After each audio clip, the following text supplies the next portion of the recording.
वक्त का ज़िया या मुनज़्ज़म प्रोपेगेंडा, एसी वाले कमरे और बलूचिस्तान की सच्चाई।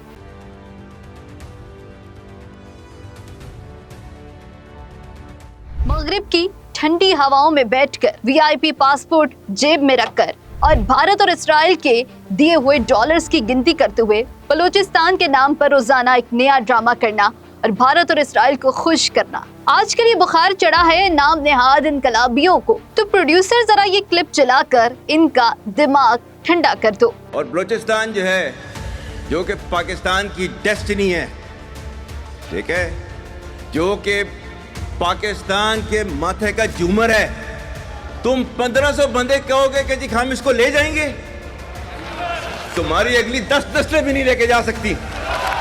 सोशल मीडिया के इस दौर में कैमरे के सामने बैठकर इनकलाब का तकरीरी मुकाबला जीतना तो बहुत आसान है, लेकिन सवाल ये है कि जिनका खून जमीन पर गिरता है, क्या उनका क्रेडिट भी इन सोशल मीडिया इनकलाबियों के पास जाता है? बैरूने मुल्क बैठे ये नाम नेहाद इनकलाबी रहनुमा जो रोज शाम को बैठकर मासूम नौजवानों के जहनों में जहर घोलते हैं, कभी इन्होंने इस बात का जवाब दिया है कि इनकी अपनी औलादें यूरोप और अमेरिका के महंगे तरीन स्कूलों में पढ़ रही हैं और बलूचिस्तान के गरीब का बच्चा बंदूक उठाकर अपनी जिंदगी तबाह कर रहा है? सोशल मीडिया पर बैठकर बलूचिस्तान के नाम पर फर्जी हिमायती बनने की सबसे बड़ी मिसाल मीर यार बलोच जैसे जाली अकाउंट्स हैं जो दर हकीकत भारत या इस्राइल से चलाए जा रहे हैं। अब तो यह हकीकत भी सबके सामने आ चुकी है कि नाम बलूचों का इस्तेमाल किया जाता है और कीबोर्ड भारतीय या इस्राइली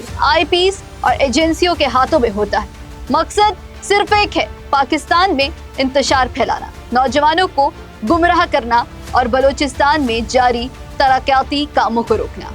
ये कैसा इंसाफ है भाई? ये कैसा दर्द है जो सिर्फ कैमरे के सामने या भारत और इस्राइल से जलने वाले जाली हैंडलर्स के जरिए जाहिर होता है और जैसे ही स्ट्रीमिंग बंद होती है इनकलाब का चैप्टर भी बंद हो जाता है। आइए ज़राए और हकाइक की बात करते हैं। इन लोगों को बलूचिस्तान का मसला कभी तरक्की स्कूल या अस्पताल था ही नहीं। इनका असल मसला ये है कि अगर बलूचिस्तान में सड़कें बन गई, अगर वहाँ का नौजवान लैपटॉप पकड़कर सीपाक और आलमी मार्केट से जुड़ गया, अगर वहाँ का मजदूर रोजाना इज्जत की रोटी कमा कर घर लौट आया, तो फिर इनकी और इनके बैरूनी आकाओं की दुकानों का क्या होगा और इनकी फंडिंग के अकाउंट्स का क्या होगा? जब बलूचिस्तान में कोई गरीब उस्ताद गोली का निशाना बनता है, जब नालियों में काम करने वाले गरीब मजदूरों को कतार में खड़ा करके मार दिया जाता है, तो इन भारतीय हैंडलर्स और बैरूनी आकाओं के मुंह से एक लफ्ज नहीं निकलता। तब ये इंसानी हकूक के अलमबरदार सो जाते हैं। क्यों? क्योंकि मरने वाला कोई गरीब पंजाबी या बलोच मजदूर था जिनका खून इसके सियासी बयानिए में फिट नहीं बैठता। ये मुनाफिकत नहीं तो क्या है? तरक्की के हर मंसूबे पर बम धमाका करना, स्कूल की इमारतों को उड़ाना और फिर चीखना कि बलूचिस्तान को पीछे रखा गया है। ये केस को बेवकूफ बना रहे हैं। हकीकत ये है कि बलूचिस्तान ने दहशतगर्दी की इस मुसल्लत करदा जंग में बेशुमार जख्म सहे हैं।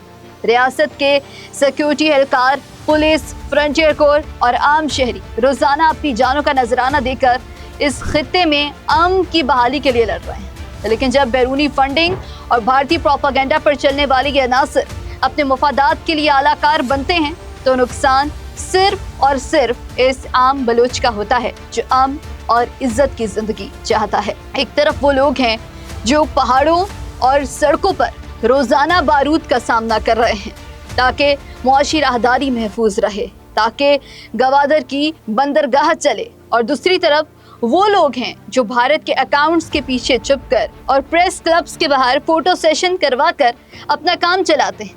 फर्क बिल्कुल साफ है, एक तरफ तामीर है, दूसरी तरफ सिर्फ और सिर्फ तबाही का बयानिया। अब वक्त आ गया है कि इस मुनाफिकत का जवाब बगैर किसी झिझक के दिया जाए। जज्बाती नारों, झूठे हमदर्दों और बैरूनी एजेंडों की मियाद खत्म हो चुकी है।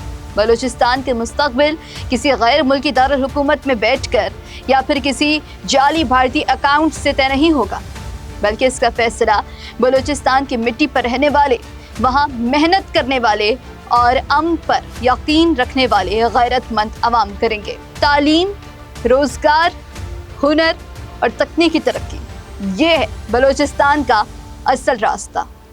नफरत बेचने वालों और जाली अकाउंट्स की दुकानें बंद करने का वक्त आ चुका है। अगर सच सुनने की हिम्मत है तो सुनो, तरक्की को कोई रोक नहीं सकता और अमन का रास्ता रोकने वाले तारीख के कूड़ेदान में जा गिरेंगे। पाकिस्तान हमेशा जिंदाबाद।